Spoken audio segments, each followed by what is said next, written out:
For those of you who have never seen this little duet before, let me do a little bit of explaining. Pops and I have done this on occasion. It kind of breaks up my inevitable monotone delivery, and so it's just little words and music. I originally told Kat that I would read from a new novel that the press has, and they've been following me around for a couple of days, making absolutely no comment about the future of the novel. But I decided against that, and what I want to read, with your permission, is a piece. Everybody know who George Brosi is, Appalachian Heritage editor in Berea. I've given George a lot of material, and that's what you do with George. You give George the material because he didn't pay for it. And he wanted something for his June, it's quarterly literary reviews, I'm sure you know. He wanted something for his June issue. And there's a little piece that I've actually wanted to write for a long time. And so I did. And George apparently likes it. Should like it, it's free. That goes a long way with George. But I have to give you a little bit of setup on this story. The story is about a death. It's actually about two deaths. And one of the deaths has already occurred when this thing starts. But in my sixth great-grandfather, a fellow by the name of Robert Maynard, landed on some wharf in South Carolina in the 1740s, and kind of a restless sort. It didn't take him long to work his way northeast up into the mountains, across the Alleghenies, and he settled in a place called Caia's Creek, Virginia. And he had a son named James. This would be my fifth great-grandfather. And James fought in the Revolutionary War. A plaque bearing his name and the names of other Wayne County men who fought in that war is displayed in the county courthouse in what is now Wayne County, West Virginia. Folks, my relatives are still down there in Caia's Creek. My third great-grandfather, and I'm not making this name up, his name was James, also, Tarkeg Maynard. And Tarkeg was a lieutenant in a company of state guards. He fought in the Civil War in a single skirmish. It took place a short distance from where he lived, on a ridge top in a cabin. He was killed very close to where he lived, and they buried him where he fell. The site is currently known as the Jones Cemetery. It is still there, and people come and take care of the cemetery, although nobody knows exactly who it is who does that. Tarkeg's son Jesse was 12 when his father was killed, and like many of the Maynard men, he lived a long life. He died when he was 78. His son, Garfield, was my grandfather. And this is a story of the death of James Tarkeg Maynard. What do you think, Pops?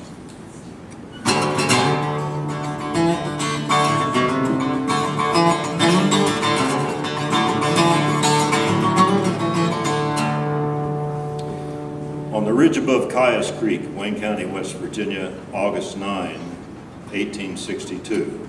That would be Wayne County, Virginia in 1862. The shot that killed his daddy, the sound of it rode the heat off the high ridges and rolled down through the heavy timber.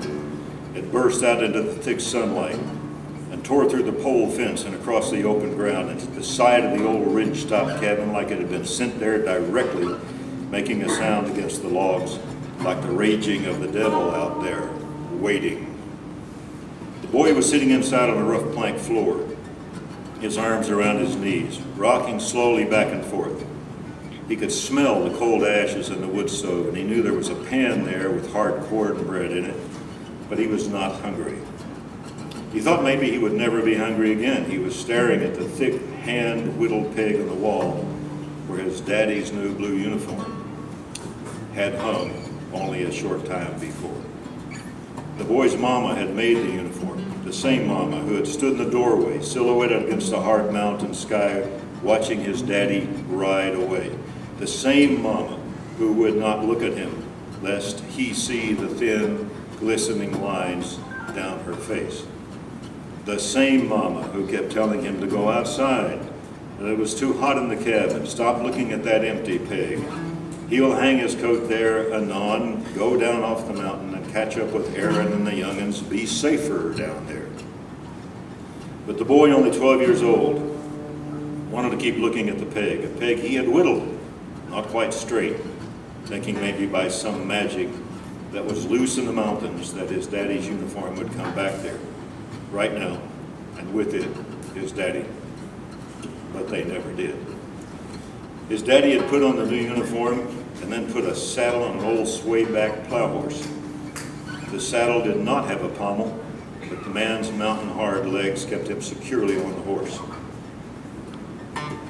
There was no scabbard for the long flintlock rifle, so his daddy rode away from the cabin with the rifle across the saddle, holding it easily with one blunt hand, fingers dark from work. He did not look back. His daddy was going off to the big war. His daddy would be a soldier. His daddy never got there. What do you think, Pops?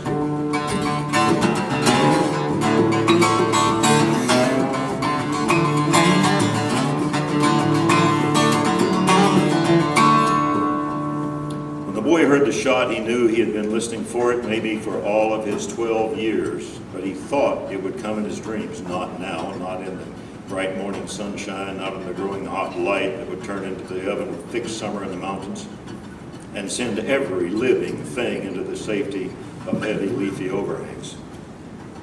It seemed as though his legs began to work before he told them to, and the boy was up and jolting out of the cabin, crashing down the trail that started just outside the pole fence. The boy was running hard, arms flailing, mouth open, gasping for air, as only a terrified boy can run. His baggy pants flapped with each of the ungainly strides, and he thought the Confederates would hear him and hear all of that noise and maybe shoot him too. But then he remembered he was only 12 and too young for them to bother killing him.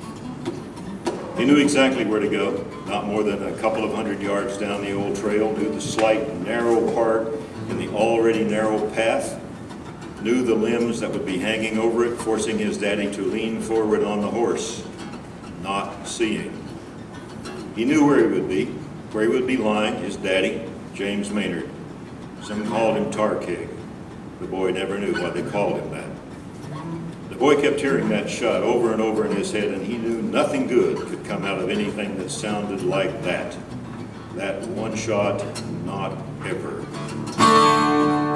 When he got there, there was a solitude, almost a peace that lay over the place, a feeling that something had been finished there in the dirt, and there was no use in pondering on it anymore.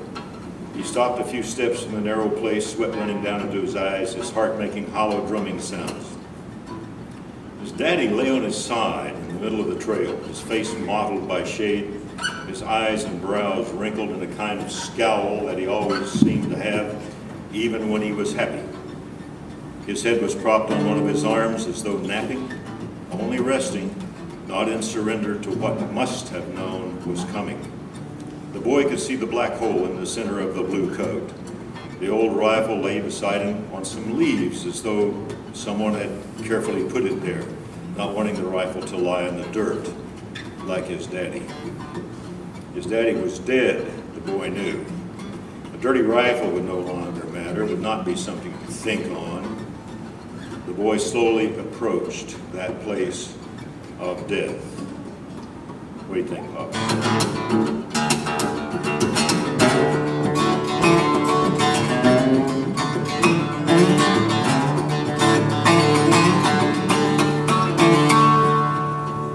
There can be times in a boy's life that go beyond pain. times that crush his soul under weight that is not measurable on this earth, times in which there will be no escape, not ever, not even in the crumbling of his years. This was one of those times. The swayback plow horse stood motionless at the side of the trail, its head down as though it knew such a time was here. The boy could see there was only a little blood behind the saddle. When the naked lead mini ball hit, his daddy had been torn backwards from the horse in a ballet of blue uniform and blood spray, the ball crushing into his chest like the hammer of God. But the real bleeding was on the ground. The blood ran freely from the black hole and soaked the new blue coat, and then ran down into the hard dirt of the trail. Come first rain, the boy knew, all of that blood would be washed into the earth. That's how it was when deer was shot. Same with a man. The boy stood motionless and silent. He thought there should be something else, some magnificent notice of the passing of his daddy. His daddy was a soldier in the war, but there was no soldier stuff there on the trail. No music, no silent uniformed men standing in perfect line, nothing that the world would ever note about his daddy, ever remember.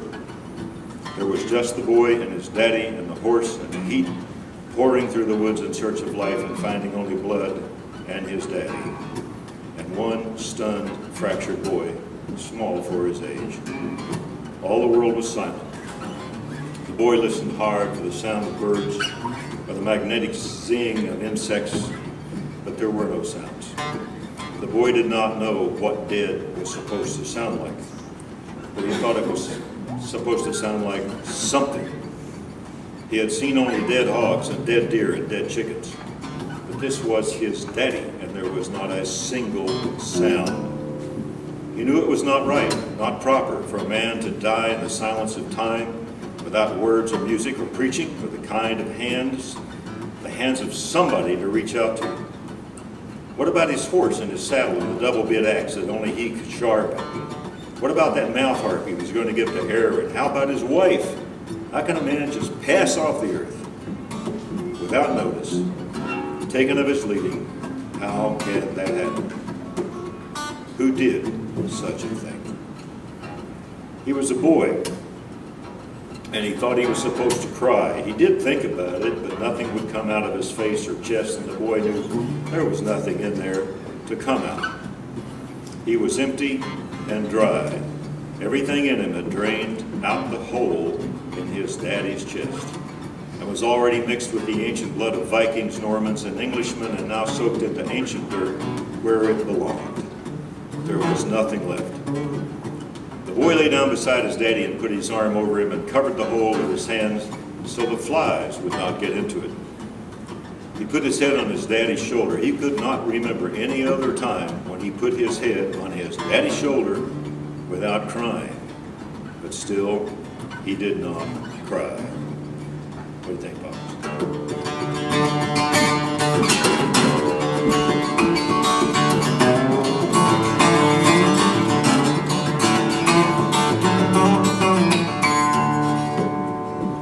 Sometimes he just knew.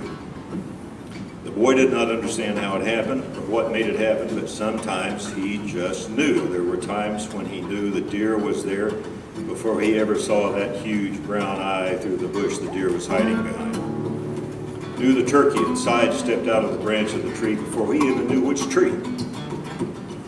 And now he knew the other was there. He could feel him. The boy knew that all he had to do was raise his head from his daddy's shoulder and the other would be there, and he was. The other man was staring at the boy, unblinking. He was not trying to hide. He stood off the side of the trail, some shade covering him, but the boy could see his dirty face, torn places on his ragged gray uniform, and the boy thought maybe his shoes were not army shoes. There were no buttons on his coat. The man did not have a cap. His shaggy hair fell down over his smudged forehead, but he made no motion to push it back. But the man had a rifle that he held in both hands. He did not point it at the boy. The man stepped out into the light, stared at the boy. The boy stared back, not moving his hand from the hole in his daddy's chest. It was a moment in the lives of men when nothing was supposed to happen, and nothing did. They held themselves silently for long heartbeats, Gradually, the noises of the woods came back, easing gently into their hearing, as though the forest had seen what it had seen, and now it had to get on with other things. Important things. Things more precious than the breath of a single man who lay on the dirt and breathed no more. What do you think, Bob?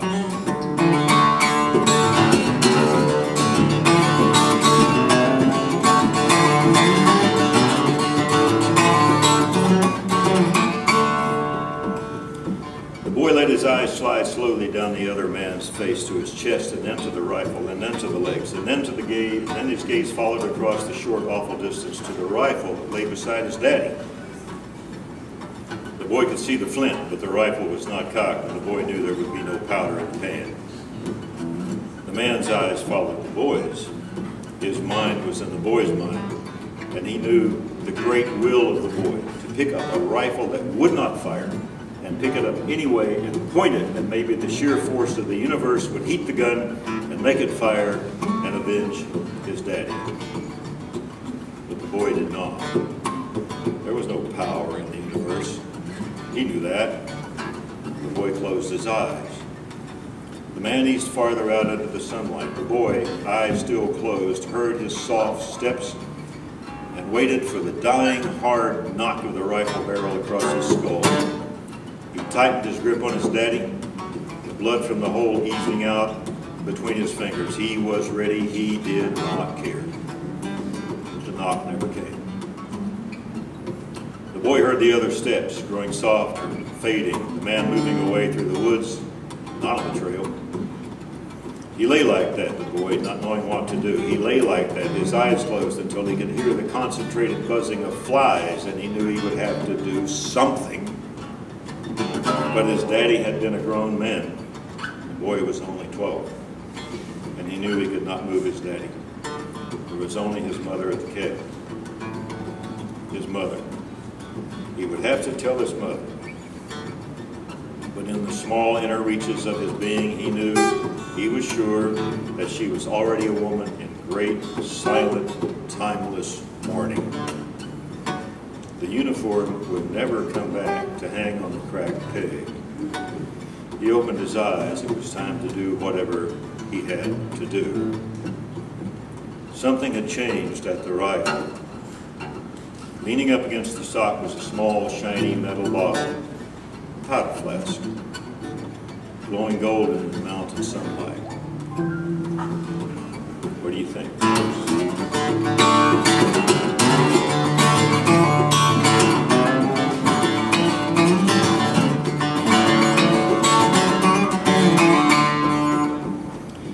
They dug the hole as deep as a woman and a small boy could manage. When he tried to use the heavy mattock, his hand slipped, and he had to rub dirt on them to blot out his daddy's blood. They wrapped his daddy in the only quilt that was left in the cabin, and they dragged him to the edge and slid him gently into the hole. He twisted slightly, and the boy climbed down into the grave and turned his daddy so that he lay properly. He put the rifle down there beside his daddy. He kept the powder flask. It was proper, his mother said, to lay him to rest where he fell, on a trail, on the way to war, a man who would be soldier. Maybe others would rest there, not now, but maybe sometime. The men from over on Laurel Fork said it was a small bore shot, maybe a squirrel rifle, but the boy did not know what a small bore was. But he knew what small was, and what he had seen in his daddy's chest was not small. It was a hole big enough for life to escape through. He thought maybe if he had been there before his daddy's heart went still, he could have seen the heart moving in there, could have reached in and touched it, held it. Small boys are given to such longings. Later on, the Laurel Fork men said Confederate Colonel Witcher called the death of Lee Maynard the result of a skirmish, and that the rebels had won. The boy heard all of that. He did not know what a skirmish was. Then one of the Laurel Fork men said a skirmish was a fight. The boy got angry. How can there be a fight? Only one side gets to fight. My daddy didn't get to fight. He was going off to war. He never even got down there to Dunlow, where they was forming up. One of them gray coats was hiding in the bushes there beside the trail.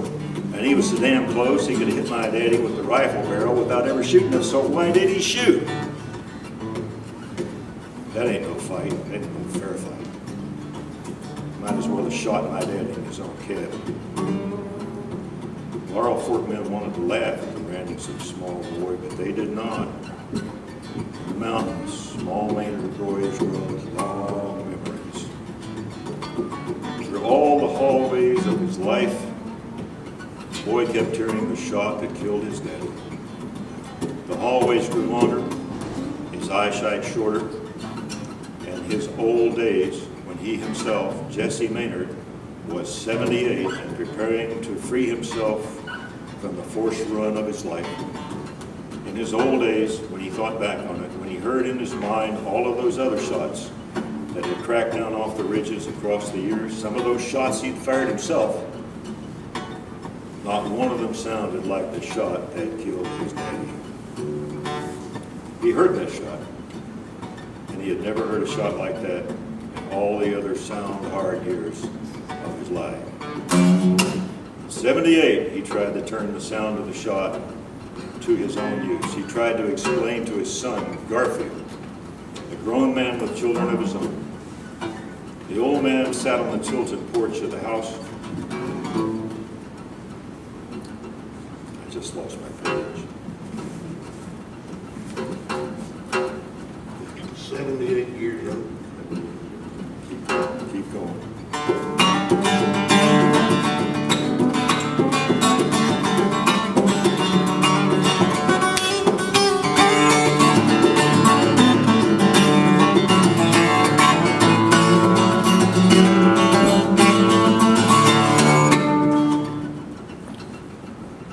Absolutely lost the page, folks. I apologize. I'll get it here in a minute. Sorry, I got one. Go.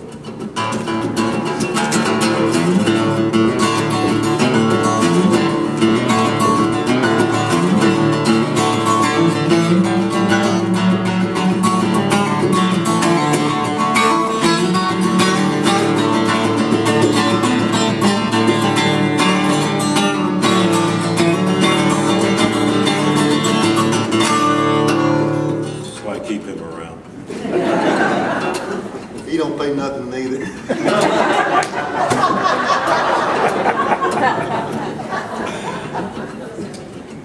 My brother Pops. He stared at the green water of the creek across the narrow piece of creek bottom land where he planted many things. He fingered an old, polished metal powder flask. There was powder still in it. He tried to tell Garfield the color of the sunlight, the taste of the air. He tried to tell the grind of blood-soaked dirt between his fingers, tried to tell of standing in a grave with no place to put your feet on but your own daddy. But he was not a schoolman, and his words failed him, and he struggled to make Garfield understand. At 78, his eyes filled with tears. It was time. He did not live out the youth. Let me take it.